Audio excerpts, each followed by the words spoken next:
It is my pleasure to have the opportunity to host this event each month, the Gwinnett Technology Forum. And this is our last for the year, but I hope you're able to join us for all the rest that we have next year in 2011 as well. Now I'd like the chance to introduce today's speaker, Prince Niyyar. Prince Niyyar is President and Chief Executive Officer of Commdex Consulting, which is located right here in Gwinnett County. Since founding Commdex Consulting in 2001, Prince has been responsible for developing corporate strategies and leading the company from a startup to a recognized national leader in integration of mission-critical telecommunications systems. Over the years, under his leadership, Commdex has adapted the business to better meet the needs of its customers by integrating more services and products into its portfolio to provide a complete solution for all of its customers. Today, we will hear from Prince about sustaining year-over-year growth, even in a recession, because the only constant is change. He'll also share with us about some emerging innovations for us to keep an eye on in his particular industry. So if you'll join with me, Prince Niyyar.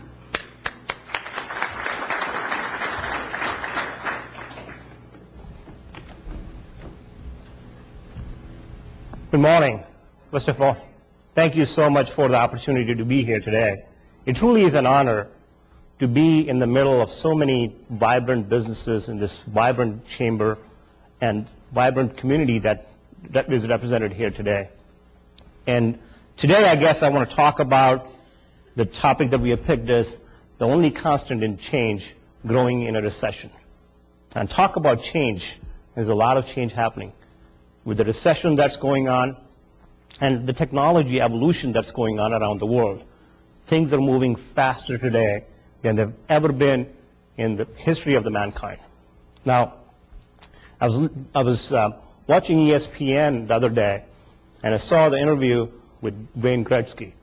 For those of you who don't know Wayne Gretzky, he is one of the best hockey players, ice hockey players, to ever kind of set stage on ice. And with one thing he said, the interviewer asked him, he says, Wayne, you're not the fastest player on ice, and you're not the strongest player on ice either. So how come you've been so successful in what you do? And he said, the reason I've been successful is because I watch where the puck is going.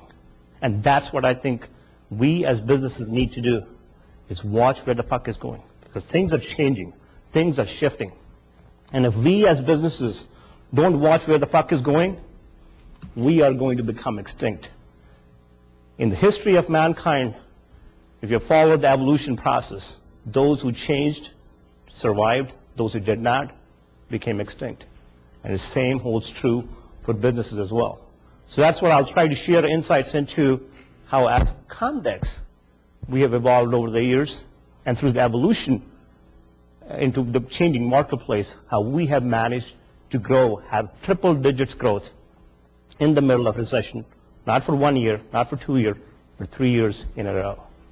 So with that, this was the agenda of things that Nicole wanted me to cover.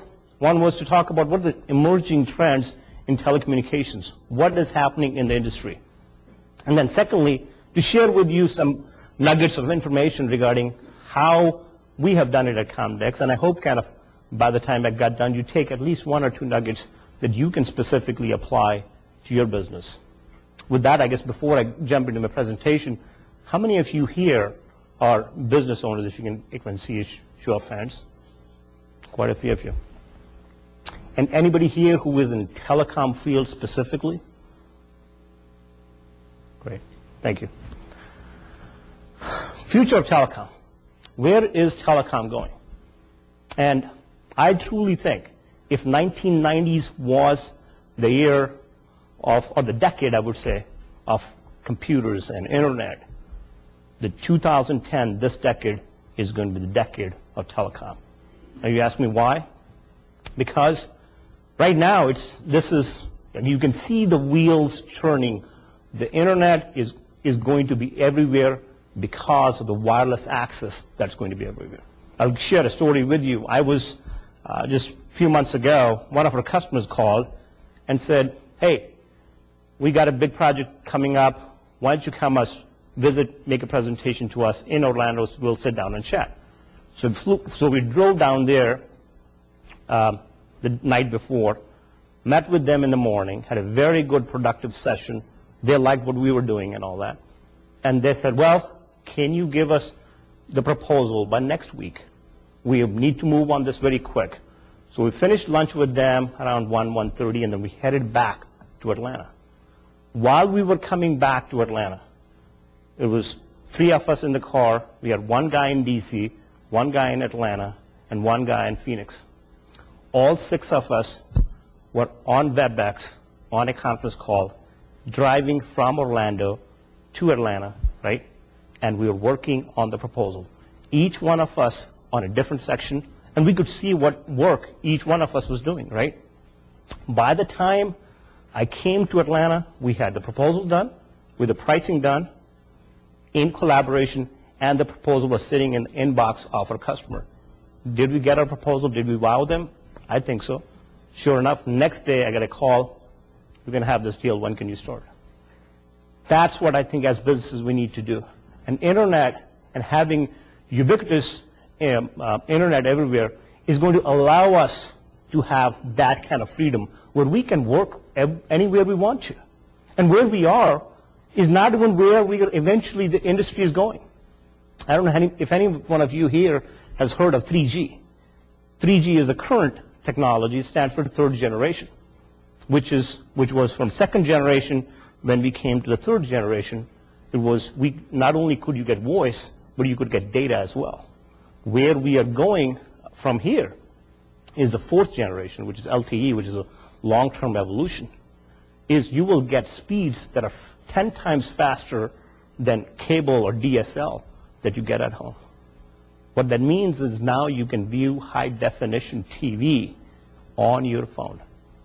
If you look at a 3 gigabyte movie, right now if you had AT&T, Verizon, or anybody's system, it would take you anywhere from 12 to 24 hours to download. With the new long-term evolution technology that's coming, you'll be able to download that movie in a minute. Can you imagine how much it gives you capability to have applications that are rich, applications that you've never even dreamt of, to be able to have a video conference with your workers anywhere. As a police officer gets on a scene, he can see where everybody of his counterparts are located around the scenes to be able to effectively manage and go in and be able to respond to a particular emergency or a disaster, whatever the case might be. Those are the technologies that this high-speed internet, having it all around, no matter where you are, that's what it's going to unlock. So that's where I think the thing is going. Now, another thing that's happening with this high-speed internet that's coming is your internet, voice, and video will merge.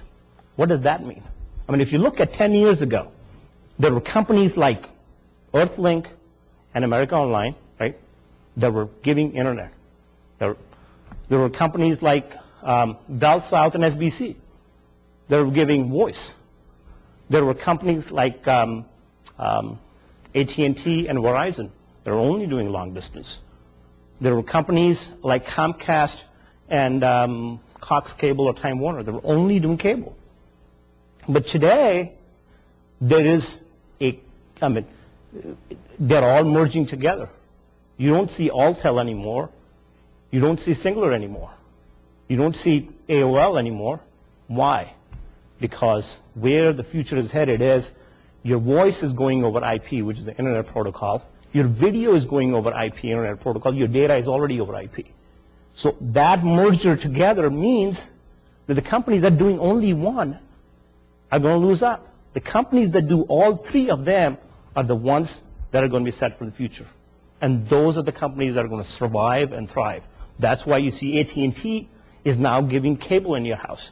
That's why you see Verizon is now offering cloud computing. That's why you see Comcast is now offering wireless access and data wireless. Why? Because what the future of the way it's coming is you'll be able to record on your TiVo in the house and be able to watch the same program on your handheld. That's where the future is going. That's where the puck is going. Now that you have ubiquitous wireless access, everything that is tethered is going to be untethered. Now, if you look at any communications device, any electronic device, there are two things that tether it. One of them is power. Why do you need the second cable? Does anybody know why you need a second cable? I'll help. It's for data transfer. It doesn't matter. It could be, you could have different kinds of, but the second cable that's coming in other than the power is only for data transfer. Why do you need that cable? With the batteries, right? Now there's batteries that you can run your phones for 72 days. Why do you need the other cord? So cutting that cord is where everything is going. Once you have this high-speed internet access that gives you high-definition quality streaming, why do you need the second cable?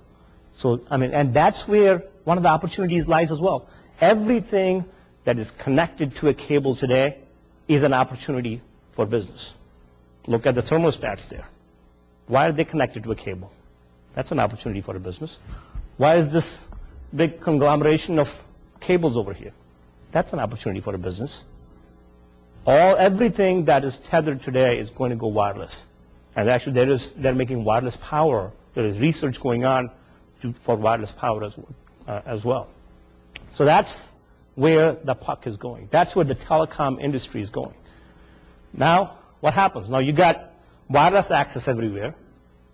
You don't need cables anywhere. I mean, why would you carry around a 20 or 40-pound TV or a 10-pound laptop? You don't need that anymore. Your phones and smartphones, they will rule. Because now all of a sudden, you don't need that big device. I mean, you can watch video on your phone or on your iPad. Now, they did a research just recently.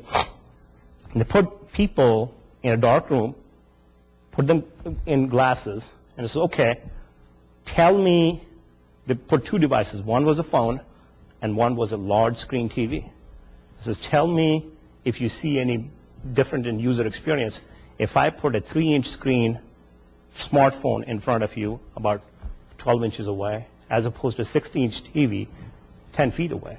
Is there any difference in user experience? No.